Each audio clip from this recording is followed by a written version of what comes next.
Ayaw mo na magpakas kay ate. Ano yung kamay mo? Ha? Oy. Si ate nagbantay sa'yo. Wala ba sa'yo, ah? Managang na iya. Ba't ayaw mo na kay ate? Gala ka daw eh. Oh, tanawa oh. Duha nakakamot niya iharag sa imo upat na. Kasama yung paa. Kamor lagi upat na. Uy, ang sama na ng ugali mo.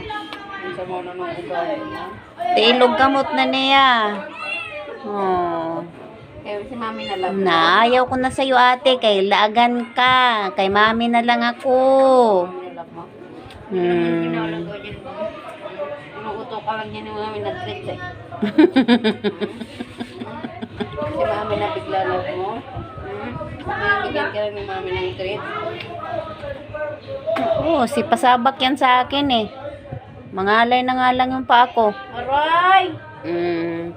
Di na lagi ya gusto sa imo. Hindi na matutumatabi sa court eh. Kukulong na kita ulit sa kwarto.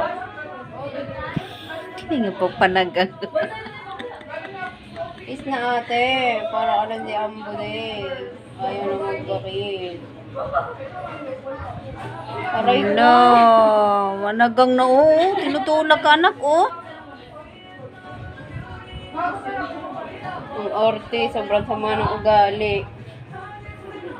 Diyan ka na sa tatay mo dyan sa kapitbahay oh. Ha? Ha? Yan ka na. Tingnan mo yung balahibo mo, latang